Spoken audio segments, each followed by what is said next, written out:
Bro ఒక చిన్న question అడుగుతా.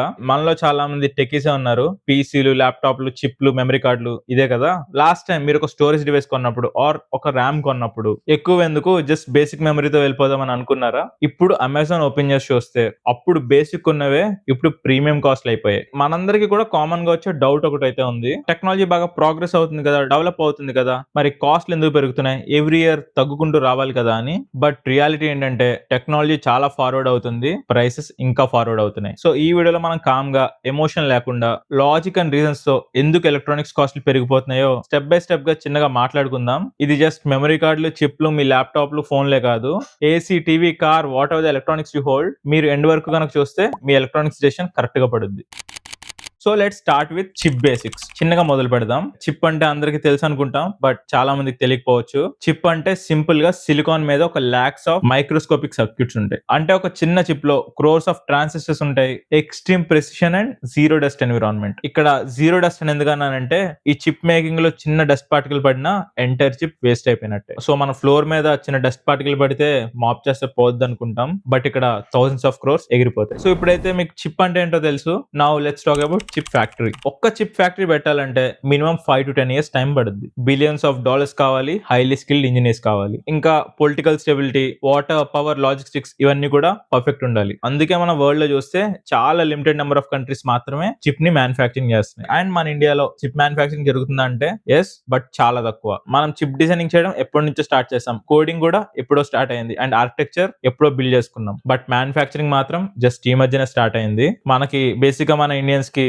రెసిపీ అంతా తెలుసు, కానీ కిచెనే లేదు. సో అసలు ఈ చిప్ షార్టేజ్ ఎందుకు వచ్చింది అంటారు? ఇప్పుడు స్టోరీలో కొంచెం ముందుకెళ్తే కోవిడ్ ఫేస్ పాండమిక్ వచ్చినప్పుడు ఆఫీసులు కంప్లీట్ గా క్లోజ్ అయ్యాయి. స్కూల్స్ ఏమో ఆన్లైన్ అయ్యే, వర్క్ ఫ్రమ్ హోమ్ బాగా పెరిగిపోయింది. అండ్ అప్పుడు సడన్ గా చూస్తే ప్రతి ఒక్కరు ల్యాప్టాప్లు కొనడం మొదలు పెట్టారు. వెబ్ క్యామ్స్ మీద డిమాండ్ పెరిగింది, ఇంకా వైఫై రూటర్ల మీద. కానీ లాక్డౌన్ ఆఫీసులకి, స్కూల్ కి మాత్రమే కాదు కదా, ఈవెన్ చిప్ ఫ్యాక్టరీలకు కూడా లాక్డౌన్ జరిగింది. వాళ్ళకి స్టాఫ్ లేరు, షిప్పింగ్ లేదు. డిమాండ్ ఏమో చాలా ఎక్కువ, సప్లై మాత్రం చాలా తక్కువ. మనందరేమో జూమ్ కాల్స్ కి ల్యాప్టాప్లు కావాలనే చూసాం, కానీ ల్యాప్టాప్ల్లో వాడే చిప్పుల గురించి కేవలం మ్యానుఫ్యాక్చరింగ్ కంపెనీలకు మాత్రమే తెలుసు. And coming to other area, car companies కూడా చాలా బ్లండర్ చేశాయి. కార్ కంపెనీస్ అనుకునే పాండమిక్ లో అందరు ఇంట్లో ఉంటే కార్లు ఇప్పుడు ఎవరు కొనరు అనుకున్నారు. అందుకని చెప్పి ఆర్డర్ చేసిన చిప్స్ అన్ని కూడా క్యాన్సిల్ చేశాయి. బట్ ఎలక్ట్రానిక్ కంపెనీస్ మాత్రం మాకు మొబైల్స్ కావాలి, ఎలక్ట్రానిక్స్ కావాలని చెప్పి చాలా డిమాండ్ లోకి వెళ్ళిపోయాయి. సో చిప్స్ అన్ని కూడా ఆటోమొబైల్ సైడ్ నుంచి ఎలక్ట్రానిక్ ఇండస్ట్రీ సైడ్ కి మూవ్ అయిపోయాయి. కానీ రియాలిటీలో ఏం జరిగిందంటే కార్ డిమాండ్ బాగా పెరిగింది, కానీ కార్ కంపెనీలకు మాత్రం chip scarcity. Car ready, engine ready, wheels ready, but dash board లో మాత్రం చిప్ నాట్ రెడీ.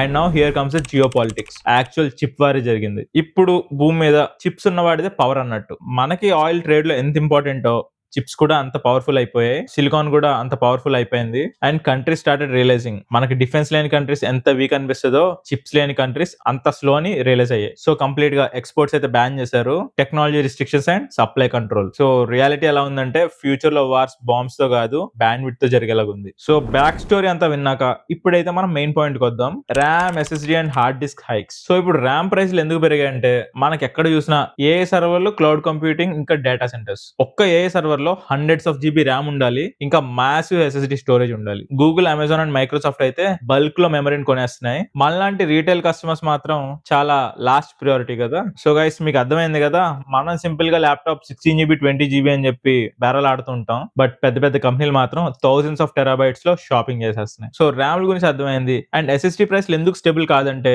ఎస్ఎస్డి లో ఎన్ఏఎన్డి అని ఒక మెమరీ ఉంటుంది. మ్యానుఫ్యాక్చరర్స్ ఇంటెన్షనల్ గా ప్రొడక్షన్ స్లో చేశారు, సప్లై కంట్రోల్ చేశారు. దీనికి రీజన్ ఏంటంటే ప్రైస్లు కనుక ఫాలో అయ్యంటే వాళ్ళు చాలా లాస్ లోకి వెళ్తారు కాబట్టి. సో ఇదంతా కూడా ఆర్టిఫిషియల్ స్కేర్సిటీయే, సప్లైని కంట్రోల్ చేశారు అంతే. అంటే గోడౌన్ లో లిటరల్ గా చాలా సరుకు ఉంది, కానీ మార్కెట్ లో లేదని చెప్పి ఎక్కువ అమ్మేస్తారు. సో ఇలానే మొబైల్స్ అండ్ ల్యాప్టాప్స్ హైక్ అయ్యాయి. ఇంతకు ముందు బేసిక్ చిప్ ఉండేది, సింగిల్ కెమెరా ఉండేది.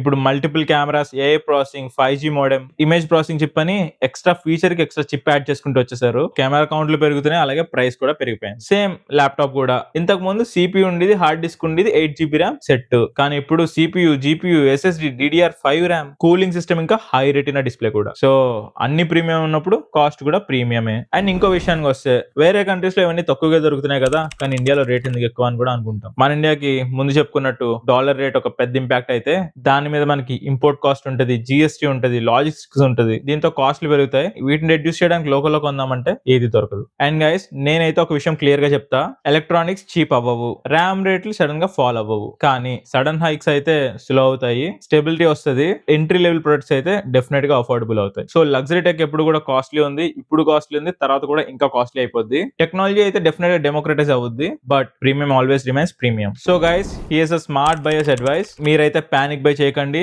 మిస్ అయిపోతామని వెంటనే కొనేకండి. మీకు నిజంగా నీడ్ ఉంటే, బడ్జెట్ అలైన్ అయితే, అప్గ్రేడ్ మేక్ సెన్స్ అనిపిస్తేనే ఖర్చు పెట్టండి. మనకి మార్కెట్ లో ఉన్న ప్రతి latest model highest fast phone లక్కర్లేదు. It all depends on how you use them. So guys, ఈ వీడియో అయితే ఫియర్నెస్ కోసం కాదు, చిన్న అవేర్నెస్ కోసమే. మనం గ్యాడ్జెట్స్ డెఫినెట్ గా వాడాలి, కానీ గ్యాడ్జెట్స్ మనల్ని వాడుకోకుండా చూసుకోండి. ఇంకా మీ నెక్స్ట్ ఎలక్ట్రానిక్ పర్చేస్ ఏంటో, నెక్స్ట్ అప్గ్రేడ్ ఏంటో కామెంట్స్ అయితే మెన్షన్ చేయండి. ఇంకా ఈ వీడియో ఎక్కడైనా మీకు హిట్ అయి ఉంటే please share it with your friends. And also we're on road to 1000 subscribers. మీ సపోర్ట్ ఉంటే చాలా ఈజీగా చేయొచ్చు. ప్లీజ్ సబ్స్క్రైబ్ చేయండి. That's all for today guys. I'm signing off. Bye bye now.